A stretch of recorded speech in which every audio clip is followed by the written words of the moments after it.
जय हिंद बच्चों, इस समय आप लोग मामने इंस्टीट्यूट के यूट्यूब चैनल से जुड़े हुए हैं और इस चैनल में मैं आप सबका स्वागत करता हूं। आज हम लोग क्लास 10th सीबीएसई मैथमेटिक्स के चैप्टर 8 इंट्रोडक्शन ऑफ ट्रिग्नोमेट्री के एक्सरसाइज 8.1 के क्वेश्चन नंबर 3 को देखने जा रहे हैं। आप सभी लोग बुक खोलें और क्वेश्चन नंबर 3 को देखें। दिया हुआ है if sine A is equal to 3/4, ये sine A is equal to दिया है 3/4, calculate cos A and tan A. देखिए कॉस ए को कैलकुलेट करना है और फिर tan ए को कैलकुलेट करना है। कॉस ए और tan ए को कैलकुलेट करना है। तो चलिए सबसे पहले देखें कि यहाँ पर दिया हुआ है, अब हमको ट्रायंगल का यूज़ करना होगा और यहाँ पर साइन ए है तो देखिए इसको ए मानते हैं, इसको बी और सी। बी जो है 90 डिग्री का होता है, राइट एंगल ट्रायंगल है। तो अब ए का जो फ्रंट साइड होता है ये परपेंडिकुलर होता है, 90 डिग्री का जो फ्रंट साइड होता है वो हाइपोटेनियस होता है और थर्ड साइड जो होगी वो बेस हो जाएगी। तो अब देखें sine A is equal to होता है परपेंडिकुलर अपॉन हाइपोटेनियस। तो परपेंडिकुलर जो होगा वो 3 होगा और हाइपोटेनियस 4 होगा। हमको ए बी की वैल्यू फाइंड करनी होगी पहले। तो चलिए अकॉर्डिंग टू पाइथागोरस थ्योरम ये हो जाएगा आपका A C square is equal to, ये हो जाएगा आपका ए बी स्क्वायर और प्लस ये हो जाएगा B C square. Value of A C is 4 का स्क्वायर कर देंगे 16 हो जाएगा और ये A B square plus value of B C is 9 का 3 का स्क्वायर कर देंगे 9 हो जाएगा और 9 को अपोजिट साइड में लाएंगे तो 16 माइनस 9 हो जाएगा। ये हो गया 16 minus 9 is equal to A B square और 16 माइनस 9 ये हो जाएगा 7 is equal to A B square, यानी value of A B is equal to √7। Value of A B √7 हो गया। अब हम यहाँ से कॉस ए की वैल्यू निकालें तो cos A is equal to होता है बेस अपॉन हाइपोटेनियस। तो बेस ए बी है और हाइपोटेनियस जो है ए सी है। ए बी की वैल्यू आपको दी गई है √7 और ए सी की वैल्यू 4 दी गई है। यहाँ से कॉस ए की वैल्यू हमने फाइंड कर लिया। अब हम लोग देखेंगे tan ए की वैल्यू फाइंड करनी है। tan ए की जो वैल्यू होती है वो परपेंडिकुलर अपॉन बेस होता है। तो परपेंडिकुलर बी सी है और बेस जो है ये ए बी है। तो बी सी देखिए ये 3 है और ए बी जो है ये है आपका √7। तो कॉस ए की भी वैल्यू आपने फाइंड कर लिया और tan ए की भी वैल्यू आपने फाइंड कर लिया। इन्हीं दोनों को फाइंड करना था। अब हम देखते हैं क्वेश्चन नंबर 4। क्वेश्चन नंबर 4 में दिया हुआ है given that 15 cot A is equal to 8। अगर यहाँ से हम देखें तो cot A की जो वैल्यू होगी वो 8/15 होगी। अच्छा, अगर हम चाहें तो इसको tan में भी कन्वर्ट कर सकते हैं। तो अगर काट को हम tan में कन्वर्ट कर दें तो tan A is equal to हो जाएगा 15/8 हो जाएगा।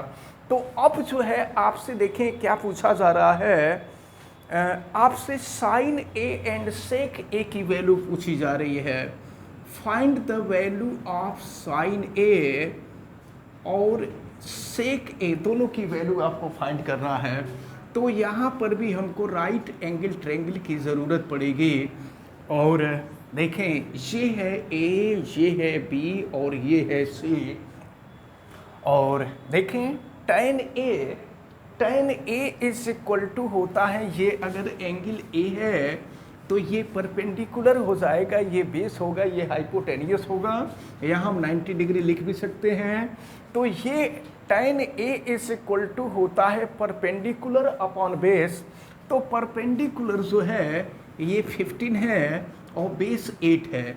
अब हमको हाइपोटेनियस फाइंड करना होगा, तो चलिए हाइपोटेनियस फाइंड करने के लिए AC square is equal to ये BC का स्क्वायर हो जाएगा, 15 का स्क्वायर हो जाएगा, और फिर यहाँ पर ये AB का स्क्वायर हो जाएगा 8 का स्क्वायर, यानी ये हो जाएगा AC स्क्वायर इक्वल टू ये 15 का स्क्वायर करेंगे 225 हो जाएगा, और फिर 8 का स्क्वायर करेंगे तो 64 हो जाएगा, और फिर ऐड कर दीजिए, ये हो जाएगा आपका AC स्क्वायर इक्वल टू 289 हो जाएगा। AC की वैल्यू निकालेंगे अंडर रूट 289 का स्क्वायर रूट आप निकालेंगे तो ये 17 हो जाएगा, ये 17 हो गया। अब चलिए साइन A की वैल्यू आप फाइंड करें, तो sine A is equal to ये होता है परपेंडिकुलर अपॉन हाइपोटेनियस, तो परपेंडिकुलर जो है ये BC है और हाइपोटेनियस AC है, तो BC ये 15 है और ये हो गया 17, साइन A की वैल्यू हो गई। अब सेक A, तो सेक A जो होता है कास का इनवर्स होता है, तो अब यहाँ पर हाइपोटेनियस अपॉन बेस हो जाएगा, तो अगर सेक A की वैल्यू निकालेंगे तो हाइपोटेनियस AC है और अपॉन बेस हो जाएगा AB, तो फिर देखें AC की वैल्यू है 17 और AB की वैल्यू है 8, यही दोनों आपसे पूछा जा रहा था, यानी sine A and cosec A की वैल्यू आपको फाइंड करनी थी, और ये दोनों वैल्यू आपकी फाइंड होती है।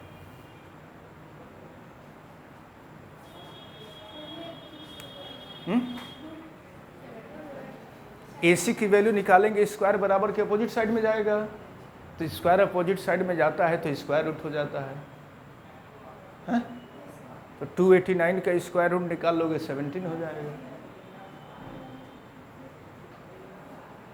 तो चला दिया करो, देख रहे हो पसीना हो रहा है हमको, मुंह बना रहे हो भालू जैसे, जब बोलना पड़ना है तब, हाँ जब बोल रहे हैं तब चला रहा है, अपने मन से नहीं समझ में आ रहा है। हाँ, बोलो। ठीक है, कुछ पूछना है किसी को? आगे बढ़े ना।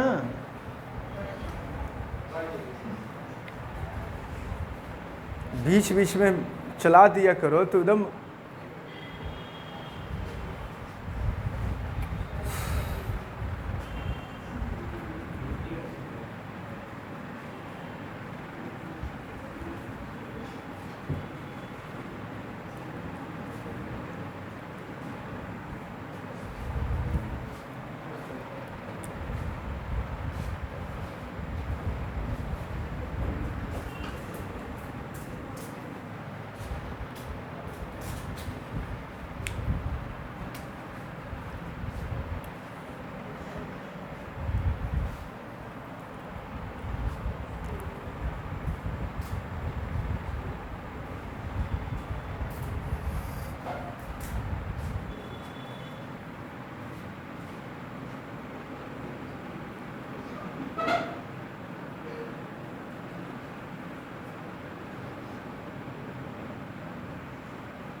बंद करो।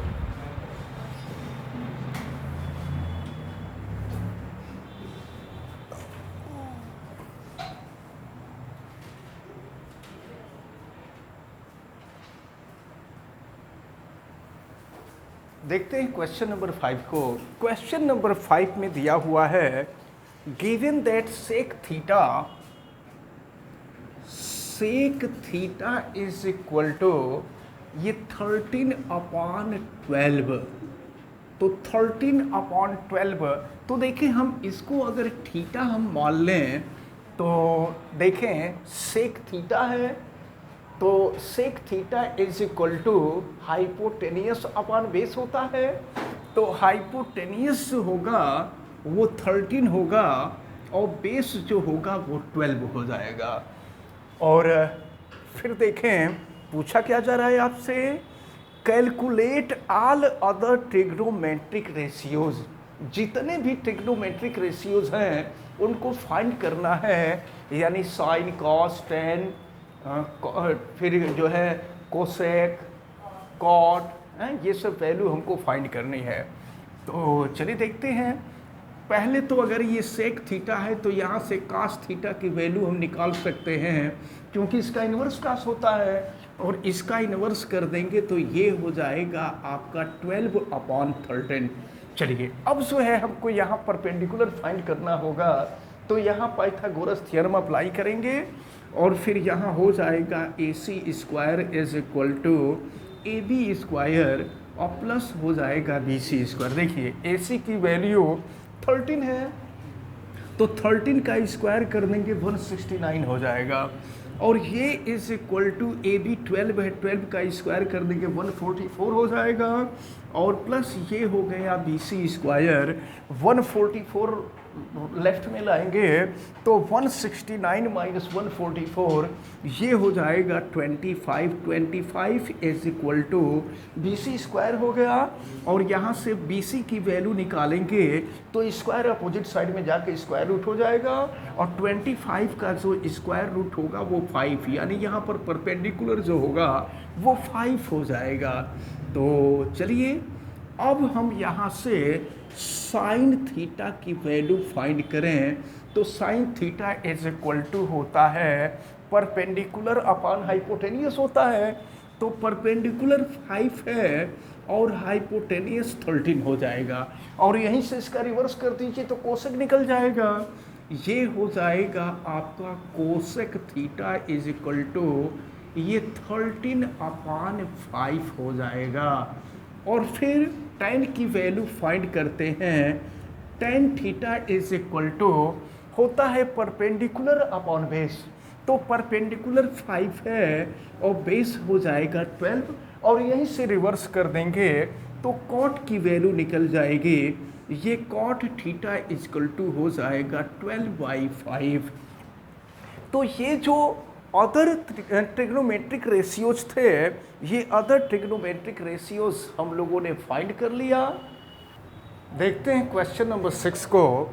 क्वेश्चन नंबर 6 में दिया हुआ है if angle A and angle B are acute angle. ध्यान दीजिएगा, एंगल ए और एंगल बी, ये एंगल बी होगा क्योंकि angle A and angle B are acute angle, ये एक्यूट एंगल होगा, तो ये जो सी होगा ये राइट एंगल हो जाएगा।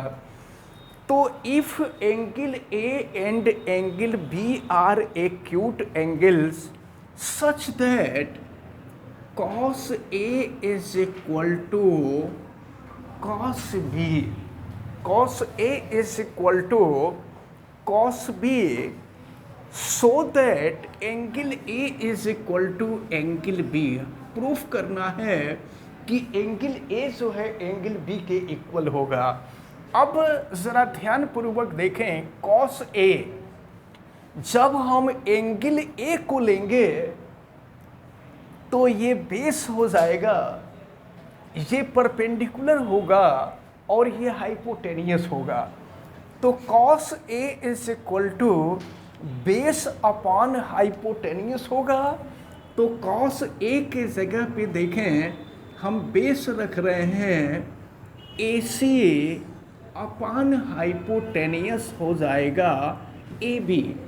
अब हम एंगल B लेंगे, तो अगर एंगल B आप लेते हैं तो ये हो जाएगा परपेंडिकुलर, ये बेस हाइपोटेनियस तो कभी चेंज नहीं होता है। तो cos B की वैल्यू अगर हम लेते हैं तो बेस हो जाएगा BC और हाइपोटेनियस होगा वो AB होगा। तो cos B के जगह पे हम रख देते हैं BC और अपान हो जाएगा AB।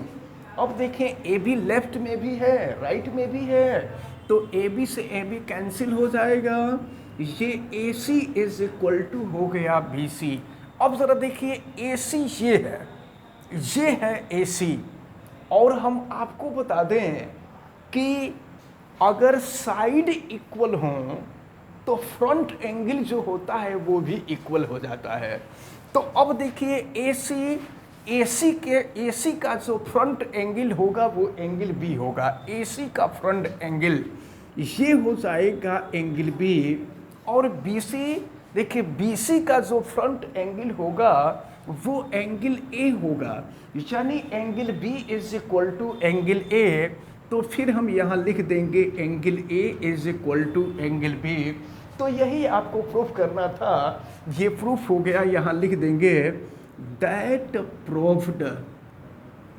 तो ये जो है क्वेश्चन नंबर 6 भी आपका सॉल्व होता है, और हमें उम्मीद है कि आज जितने भी क्वेश्चन आपको बताए गए हैं, क्वेश्चन नंबर 3, 4, 5, 6, ये सभी क्वेश्चन आपको बहुत अच्छी तरह से समझ में आए होंगे। आप वीडियो को लाइक ज़रूर कीजिएगा, और अगर चैनल पे नए हैं तो चैनल को सब्सक्राइब भी कीजिए। आप बेल आइकन को भी प्रेस करें तथा उसको ऑल पे कर दें, ताकि प्रतिदिन पढ़ने वाले वीडियो की सूचना आपको मिलती रहे। और किसी प्रकार की अगर कोई दिक्कत हो तो आप कमेंट करके हमें बतावें। वीडियो को मैक्सिमम स्टूडेंट तक आप शेयर करें।